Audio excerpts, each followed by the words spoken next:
কিয়ামতের মাঠে যখন সব মানুষ টাকনু বরাবর, হাঁটু বরাবর, কোমর বরাবর, কাঁধ বরাবর হাবুডুবু খাবে, এই কঠিন পরিস্থিতিতে দেখা যাবে একজন নারী এবং একজন পুরুষ তারা ওই উঁচু জায়গায় পোশাক পরিহিত অবস্থায় আছে।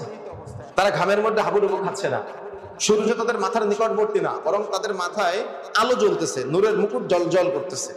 তখন এই কিয়ামতের মাঠে যারা অসহায় অবস্থায় থাকবে, যারা অপরাধীদের তালিকায় থাকবে, যাদের কোমর বরাবর, কাঁধ বরাবর, টাকনু বরাবর ঘামের মধ্যে, পাপের কারণে ঘামের মধ্যে হাবুডুবু খাবে, এই কঠিন পরিস্থিতির মধ্যে যখন মানুষ থাকবে, তখন যখন দেখবে যে ওই উঁচু জায়গায় একজন নারী এবং একজন পুরুষ তারা উঁচু জায়গায় আছে, তাদের সূর্য মাথার নিকটবর্তী না, বরং সূর্য অনেক দূরে এবং মাথায় আলো জল করতেছে, সবাই উলঙ্গ কিন্তু তারা পোশাক পরিহিত অবস্থায়। তখন ফেরেশতা জিজ্ঞাসা করবে যে এরা কারা, এদেরকে কেন এমন সম্মান দেওয়া হলো, এদেরকে কেন এমন মর্যাদা দেওয়া হলো?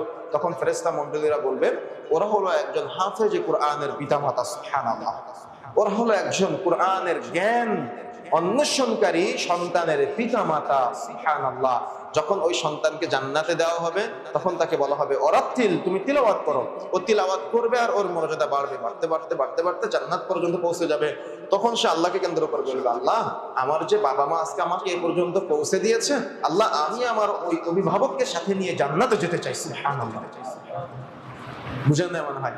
আপনার সন্তান কিছুক্ষণ পূর্বে কি শুনলেন? সন্তান বাবা মাকে না নিয়ে জাহান্নামে যাচ্ছে না, কিন্তু এখন আল্লাহর কাছে সুপারিশ করতেছে যে আল্লাহ আমার যে বাবা মা আজকে আমাকে এ পর্যন্ত পৌঁছে দিয়েছে, অভিভাবক যে আমাকে এ পর্যন্ত পৌঁছে দিয়েছে, আল্লাহ আমি তাদেরকে সাথে নিয়ে জান্নাতে যেতে চাই।